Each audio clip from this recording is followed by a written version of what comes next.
റിപ്പോർട്ടുകൾ. മരുന്നുകൾ ലഭ്യമാക്കാൻ കഴിയാതെ നിരവധി മരണം ഇതിനകം നടന്നുവെന്നും വിവരങ്ങളുണ്ട്. 14 വയസ്സിന് താഴെയുള്ള കുട്ടികളിലാണ് HMPV വൈറസ് പടരുന്നതെന്നാണ് വിവരം. കൂടുതൽ കേസുകളും ചൈനയുടെ വടക്കൻ പ്രവിശ്യയിലാണ് റിപ്പോർട്ട് ചെയ്തിരിക്കുന്നത്. എന്നാൽ ഈ റിപ്പോർട്ടുകളിലൊന്നും തന്നെ ഇതുവരെ ചൈനയോ ലോകാരോഗ്യ സംഘടനയോ സ്ഥിരീകരിച്ചിട്ടോ പ്രതികരിച്ചിട്ടോ ഇല്ല. Hi guys, once again I am back. ഇന്ന് നമ്മൾ ഡിസ്കസ് ചെയ്യാൻ പോകുന്ന കാര്യം അത്ര സുഖകരമായ ഒരു കാര്യമല്ല. ചൈനയിൽ നിന്നും വീണ്ടും അവർ വൈറസ് പുറപ്പെടുവിച്ചിരിക്കുക എന്നുള്ള ഒരു ഭീകരമായ വാർത്തയാണ് ലോകം മൊത്തം പ്രകമ്പനം കൊള്ളിച്ചുകൊണ്ടിരിക്കുന്നത്. ചൈന ആൾറെഡി നമുക്ക് 2019 വലിയൊരു പണി, നമുക്ക് ഇൻ ദ സെൻസ് വേൾഡ് മൊത്തം നല്ലൊരു പണി തന്നതാണ്. വീണ്ടും അവർ രണ്ടാം റൗണ്ട് 5 വർഷത്തിന് ശേഷം വീണ്ടും ഒരു രണ്ടാം അംഗത്തിന് പുതിയൊരു വൈറസ് ഇപ്പോൾ ഇറങ്ങിയിരിക്കുന്നു എന്നുള്ള സത്യമാണ് ലോകം മൊത്തം അറിഞ്ഞ് ഞെട്ടിയിരിക്കുന്നത്. അപ്പം അതിനെപ്പറ്റിയുള്ള വാർത്തയാണ് നമ്മൾ ഫസ്റ്റ് കാണാൻ പോകുന്നത്. എന്താണ് ഈ വൈറസ്, അല്ലെങ്കിൽ എന്താണ് ഇതുകൊണ്ടുണ്ടാകുന്ന ഇമ്പാക്ട്, ഇത് ലോകത്തുള്ള ജനങ്ങൾ എത്രത്തോളം അഫക്റ്റ് ചെയ്യും, പിന്നെ പണ്ടത്തെ പോലെ വീണ്ടും മാസ്ക് ഒക്കെ ഇട്ട് നടക്കേണ്ട ഒരു അവസ്ഥയിലേക്കാണോ, ലോക്ക്ഡൗൺ ഉണ്ടാവുമോ, അങ്ങനെയുള്ള പല പല ക്വസ്റ്റ്യനുകളാണ് നമ്മുടെ എല്ലാം തലയിൽ കൂടെ ഇപ്പോൾ ഓടിക്കൊണ്ടിരിക്കുന്നത്. അത് ഒരു ഭീകരമായ ഒരു അവസ്ഥയാണ്. നമ്മൾ 2019, 2020 ആ ഒരു കാലഘട്ടത്തിൽ നമ്മൾ കണ്ടതാണ് എത്രത്തോളം ഇമ്പാക്ട് ഈ കോവിഡ് കാരണം ഉണ്ടായി എന്നുള്ളത്. നമുക്ക് പുറത്തിറങ്ങാൻ പറ്റാതെ, എസ്പെഷ്യലി ഇപ്പോഴത്തെ ആളുകൾ കൂടുതലും ട്രാവൽ ചെയ്യുന്ന ആളുകൾ, അങ്ങനെ പല പല കാര്യങ്ങളിൽ എൻഗേജ് ചെയ്തിട്ടുള്ള ആളുകളാണ് ഉള്ളത്. അവർക്കൊക്കെ ഒരു വലിയൊരു ഇമ്പാക്റ്റ് ആയിരിക്കും അങ്ങനെ ഒരു സിറ്റുവേഷൻ വീണ്ടും വന്നു കഴിഞ്ഞാൽ ഉണ്ടാവുന്നത്. എന്താണ് ഇതിനെപ്പറ്റി പറയുന്നതെന്ന് നമുക്ക് ഒന്ന് നോക്കാം. ഭീതിപ്പെടുത്തി ചൈനയിൽ വീണ്ടും വൈറസ് വ്യാപനം. കോവിഡ് വ്യാപനത്തിന്റെ 5 വർഷങ്ങൾ പിന്നിടുമ്പോൾ ഹ്യൂമൻ മെറ്റാപ്ന്യൂമോ വൈറസ് പടരുന്നതായി റിപ്പോർട്ട്. എങ്ങനെ ചൈനയിൽ മാത്രം ഇങ്ങനെ വൈറസ് ഉൽപ്പാദിക്കപ്പെടുന്നു എന്നുള്ള വലിയൊരു കടങ്കഥയായി തന്നെ തുടരുകയാണ്. ലോകത്ത് പല പല രാജ്യങ്ങളുണ്ട്, പക്ഷെ ഈ ചൈനയിൽ നിന്ന് മാത്രം ഇങ്ങനെയുള്ള ഐറ്റംസ് പുറപ്പെടുവിക്കുന്നത് അത് ഒരു പ്രത്യേക കഴിവ് തന്നെയാണ് ചൈനയ്ക്ക്. പക്ഷെ ലോകത്തുള്ള എല്ലാ ജനങ്ങളും ഭയങ്കര ഭീതിയിലാണ് ഈ വാർത്ത കേട്ടിട്ട്. ചൈനക്കാർ അവരുടെ ഉന്നതിക്ക് വേണ്ടി പല വൈറസുകളെയും പലപ്പോഴായി പുറപ്പെടുവിച്ചിട്ടുണ്ട്. അതൊക്കെ പിന്നീട് അവർക്ക് തന്നെ പണി കിട്ടുന്ന കാര്യവും നമ്മൾ കണ്ടിട്ടുള്ളതാണ്. എന്താണ് ഈ ചൈനയെ പറ്റി പറയേണ്ടതെന്ന് എനിക്ക് അറിയത്തില്ല. ഒരുമാതിരി ചൈന പ്രൊഡക്റ്റ് പോലെ ഓരോരോ സാധനങ്ങൾ ഏത് വാങ്ങിച്ചാലും 99 എന്നുള്ള ലെവലിലാണ് അവരുടെ എല്ലാ കാര്യവും. അപ്പം ഇതും ലോകത്തെ മൊത്തം ഭീതിപ്പെടുത്തുന്ന ഒരു വൈറസാണ്. കണ്ടു തന്നെ അറിയണം എന്താണ് ഇതിന്റെ ഇമ്പാക്ട് എന്നുള്ളത്. ബാക്കി എന്താണ് പറയുന്നത് നോക്കാം. പുതിയ വൈറസ് വ്യാപനത്തെ ആശങ്കയോടെയാണ് ലോകം നോക്കിക്കാണുന്നത്. ചൈനയിലെ ആശുപത്രികൾ ഹ്യൂമൻ മെറ്റാപ്ന്യൂമോ വൈറസ് ബാധിച്ച രോഗികളെ കൊണ്ട് നിറയുന്നുവെന്നാണ് റിപ്പോർട്ടുകൾ. നല്ല പേരുകളൊക്കെ എന്തായാലും വൈറസിന് കൊടുക്കുന്നുണ്ട്. ഹ്യൂമൻ മെറ്റാപ് വൈറസ്, ഓരോ വൈറസുകൾ ഉൽപ്പാദിക്കുക, അതിന് പേര് കൊടുക്കുക, എന്നിട്ട് അതുകൊണ്ട് ലോകം മൊത്തം ഭീതി ഉണ്ടാക്കുക. അതിൽ നിന്ന് പല ബിസിനസ്, പല പല കാര്യങ്ങൾ അതുമായിട്ട് ബന്ധപ്പെട്ട് കിടക്കുന്നുണ്ട്. ഇതിനുള്ള വാക്സിൻ, കഴിഞ്ഞ വൈറസ് നമ്മുടെ COVID-19 ഉണ്ടായ സമയത്ത് ഉണ്ടായ വൈറസിന് എത്രത്തോളം വാക്സിനേഷൻ, അതുമായിട്ട് ബന്ധപ്പെട്ടുള്ള കാര്യങ്ങൾ, വാക്സിനേഷന് ശേഷം ആളുകൾക്കുണ്ടായ ബുദ്ധിമുട്ടുകൾ, ഇതൊക്കെ നമ്മൾ കണ്ടതാണ്. ഇതൊക്കെ അറിഞ്ഞിട്ട് വീണ്ടും ചൈനയിൽ നിന്ന് ഇങ്ങനെ ഒരു സംഭവം വരുമ്പോൾ നമ്മൾ പേടിക്കാതെ പിന്നെ എന്താണ്? എങ്ങനെ ചൈനയിൽ മാത്രം വൈറസ് വരുന്നു, അല്ലെങ്കിൽ അവിടെ നിന്ന് എങ്ങനെ ഇത് ഉരുവാകുന്നു? അവർ കഴിഞ്ഞ വൈറസ് വന്നപ്പോൾ തന്നെ അതിനെപ്പറ്റി കൂടുതൽ ചിന്തിക്കേണ്ടതായിരുന്നു, അല്ലെങ്കിൽ അവർ ചിന്തിച്ചുകൊണ്ടാണ് ഇത് ചെയ്തത് എന്നുള്ളതും നമുക്കൊരു കടങ്കഥയായി തന്നെ തുടരുകയാണ്. ഒരു കോൺസിക്വൻസസ് എന്താണെന്ന് മനസ്സിലാക്കാതെയാണ് ഈ ചൈന ഓരോന്ന് എടുത്തിടുന്നത്. റിപ്പോർട്ടുകൾ. മരുന്നുകൾ ലഭ്യമാക്കാൻ കഴിയാതെ നിരവധി മരണം ഇതിനകം നടന്നുവെന്നും വിവരങ്ങളുണ്ട്.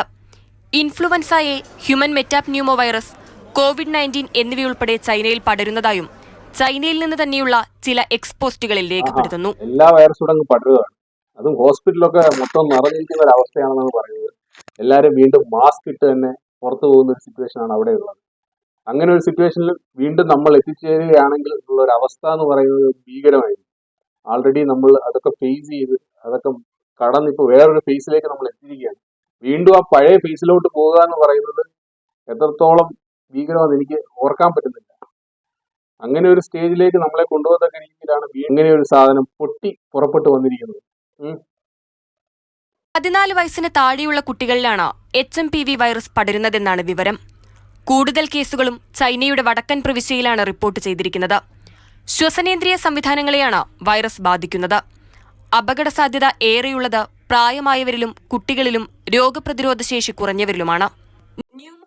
അപ്പം പ്രായമായവർ, കുട്ടികൾ, വേറെ രോഗങ്ങളുള്ളവർ, പ്രതിരോധശേഷി കുറവായിരിക്കും പല രോഗങ്ങളുള്ളവർക്കും, അവർക്കാണ് ഇത് കൂടുതൽ ഇമ്പാക്റ്റ് ഉണ്ടാക്കുന്നത്. എപ്പോഴും ഈ വൾണറബിൾ പീപ്പിളിലാണ് ഇങ്ങനത്തെയുള്ള വൈറസുകൾ കൂടുതൽ അവരെ അഫക്റ്റ് ചെയ്യുന്നത്.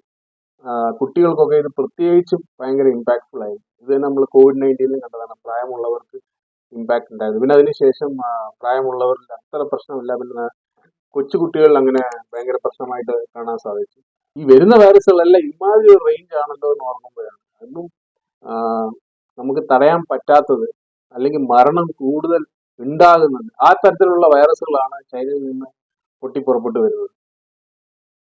ഇതിനൊക്കെ ഇപ്പൊ എന്താ പറയാ, അവര് കൂടുതൽ ചൈന ഗവൺമെന്റ് കൂടുതൽ കാര്യങ്ങളിൽ ശ്രദ്ധിക്കേണ്ടതുണ്ട്. എന്താണ് ഇതിന് പിന്നിൽ നടക്കുന്നത്, എങ്ങനെയാണ് ഈ വൈറസുകൾ ഉണ്ടാവുന്നത്, സയന്റിഫിക് ലാബുകൾ ഉണ്ടാവുന്ന എന്തെങ്കിലും പ്രശ്നമാണോ, അല്ലെങ്കിൽ ഇതെങ്കിലും ആരുടെയെങ്കിലും ഗൂഢാലോചനയാണോ? ലോകത്ത് തന്നെ ഈ ചൈനയുടെ ഇമാതിരി പരിപാടിക്കെതിരെ പ്രത്യേകിച്ച് ഒരു ഇൻവെസ്റ്റിഗേഷൻ ഉണ്ടാവണം, വേൾഡ് ലെവൽ ഉണ്ടാവണമെന്നാണ് എനിക്ക് തോന്നുന്നത്. ഇങ്ങനെ വന്നുകൊണ്ടിരുന്നു കഴിഞ്ഞാൽ മനുഷ്യർക്ക് സ്വസ്ഥമായിട്ട് ജീവിക്കേണ്ടത്. ഒന്ന് കഴിഞ്ഞോട്ട് ഇറങ്ങിയതേ ഉള്ളൂ, 5 വർഷം കഴിയുമ്പോൾ വീണ്ടും. ഇത് നമ്മൾ ഒരു ഹിസ്റ്ററിയുടെ ഭാഗമാണ്. COVID-19 അതിന്റെ കാര്യങ്ങളുമായിട്ടൊക്കെ ബന്ധപ്പെട്ട് നമ്മൾ ജീവിച്ചിരുന്നു, മരിക്കാതെ നമ്മൾ വീണ്ടും മുന്നോട്ട് പോയി. ഇതൊക്കെ ഒരു ഹിസ്റ്ററിയാണ്. എഗെയിൻ വീണ്ടും ഒരു ഹിസ്റ്ററി ഉണ്ടാക്കാൻ പോയി കഴിഞ്ഞാൽ പലരും ഹിസ്റ്ററി ആവുന്ന ഒരു രീതിയിലായിരിക്കും കാര്യങ്ങളുടെ കിടപ്പ്. ഹിസ്റ്ററി ഉണ്ടാക്കാൻ പോയി ഹിസ്റ്ററി ആവുന്ന അവസ്ഥയാണ്. 2001 ആദ്യമായി സ്ഥിരീകരിച്ചത്. നിലവിൽ ഹ്യൂമൻ മെറ്റാപ്ന്യൂമോ വൈറസിന് ചികിത്സയോ വാക്സിനോ ലഭ്യമല്ലെന്നും വിദഗ്ധർ പറയുന്നു. ഇപ്പൊ എങ്ങനെ ഇരിക്കുന്നു, വൈറസിന് വാക്സിനും ഇല്ല, ഒന്നുമില്ല. വന്നു കഴിഞ്ഞു കഴിഞ്ഞാൽ മൊത്തത്തിൽ ഗാലി ചെയ്യുന്ന രീതിയിലാണ് ഈ വൈറസും വന്നിരുന്നത്. വരുന്ന വൈറസുകളെല്ലാം ഇങ്ങനെ നമ്മളെ അറ്റാക്ക് ചെയ്യാൻ തുടങ്ങി കഴിഞ്ഞാൽ പിന്നെ മനുഷ്യൻ എങ്ങോട്ട് പോയി? ഇനി അടുത്തത് ഇനി അവന്റെ കാലം, വൈറസുകളുടെ കാലം എന്ന് പറയുന്നത് ഈ വൈറസുകൾക്കാണ് കാലം. മനുഷ്യർക്ക് ജീവിച്ചു പോകാൻ പറ്റാത്തൊരവസ്ഥയാണ്. ആൾറെഡി ജീവിതത്തിൽ പല പല പ്രശ്നങ്ങൾ, financial problems, family problems, personal problems, health problems, ഇതൊക്കെ കൂടാതെ വീണ്ടും ഓരോ വൈറസുകളും അതും കൊണ്ടുവന്ന് പ്രോബ്ലംസ് ഉണ്ടാക്കുക. ഇനി ആരെയും ചൈനയിൽ നിന്ന് അങ്ങോട്ടും ഇങ്ങോട്ടും പോയി കഴിഞ്ഞ് കഴിഞ്ഞാൽ അവിടെയൊക്കെ ഇത് പടരുന്ന ഒരു അവസ്ഥയായിരിക്കും. പിന്നെ എങ്ങോട്ടൊക്കെ ഇത് പടരുമെന്ന് പോലും പറയാൻ പറ്റത്തില്ല. രോഗികളെ കൊണ്ട് തിങ്ങി നിറഞ്ഞ ആശുപത്രികളിൽ മാസ്ക് ധരിച്ച് ചികിത്സയ്ക്കായി എത്തിയ രോഗികളുടെ വീഡിയോകളാണ് സമൂഹമാധ്യമങ്ങളിൽ ഏറെയും. വീണ്ടും മാസ്ക് ഇടുന്ന ഒരവസ്ഥ, വല്ലാത്തൊരവസ്ഥയായിരിക്കും. ഇപ്പോഴും ഞാൻ നോക്കുമ്പോൾ വല്ലപ്പോഴും ആളുകളൊക്കെ അവിടെ ഇവിടെയൊക്കെ മാസ്ക് ഇടുന്ന കാണാറുണ്ട്. പക്ഷെ എല്ലാവരും ഇടേണ്ട ഒരു അവസ്ഥയിലേക്ക് വീണ്ടും വന്നു കഴിഞ്ഞാൽ അത് ഭയങ്കര ഒരു ബുദ്ധിമുട്ടുള്ള കാര്യമായിരിക്കും. എന്നെ സംബന്ധിച്ച് എന്തായാലും അത് വല്ലാത്തൊരു ബുദ്ധിമുട്ടുള്ള കാര്യം തന്നെയാണ്. മാസ്ക് ഇട്ടുകൊണ്ട് പോവുക, ഭയങ്കര കോൺഷ്യസ് ആവുക, എപ്പോഴും മാസ്ക് ഇടണം എന്നുള്ള ഒരു ഇത് വരിക, അതൊക്കെ ഭയങ്കര ബുദ്ധിമുട്ടുള്ള കാര്യമാണ്. അത് തന്നെയായിരിക്കും എല്ലാവർക്കും എന്നാണ് എനിക്ക് തോന്നുന്നത്. എനിക്ക് പ്രത്യേകിച്ച് അങ്ങനെ ഒരു മാസ്ക് ഇടുന്നത് ഒരു വല്ലാത്തൊരു അൺകംഫർട്ടബിലിറ്റി ഫീൽ ചെയ്യുന്ന ഒരു കാര്യമാണ്. എന്നാൽ ഈ റിപ്പോർട്ടുകളിലൊന്നും തന്നെ ഇതുവരെ ചൈനയോ ലോകാരോഗ്യ സംഘടനയോ സ്ഥിരീകരിച്ചിട്ടോ പ്രതികരിച്ചിട്ടോ ഇല്ല. ചൈന ഇങ്ങനത്തെ ഉള്ള കാര്യങ്ങൾ എന്നാണ് പ്രതികരിച്ചിട്ടുള്ളത്? വല്ല യുദ്ധമോ അല്ലെങ്കിൽ മറ്റുള്ള രാജ്യങ്ങൾക്ക് ആയുധങ്ങൾ കൊടുക്കുകയോ അങ്ങനെ എന്തെങ്കിലും ഉള്ള കാര്യങ്ങളിൽ ചൈന പ്രതികരിക്കും, അല്ലെങ്കിൽ വേണ്ടാത്ത കാര്യത്തിൽ എല്ലാം കൊണ്ടുപോയി തലവും. പക്ഷെ വേണ്ടുന്ന ഒരു കാര്യത്തിൽ പ്രതികരിക്കാൻ ചൈനയോ കൂടുതലും തയ്യാറായി കണ്ടിട്ടില്ല. അപ്പം എന്താണ് ഈ വൈറസിനെ പറ്റി നിങ്ങൾക്ക് തോന്നുന്നത്?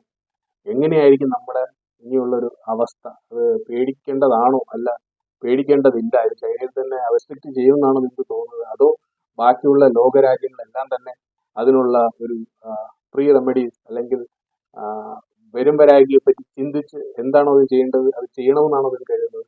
എന്താണ് നിങ്ങൾക്ക് ഈ കാര്യങ്ങളിൽ തോന്നുന്നത് എന്നുള്ളത് താഴെ കമന്റ് ചെയ്യുക. വീണ്ടും ഒരു വീഡിയോയിൽ കാണുന്നതിന് വരെ ഗുഡ് ബൈ.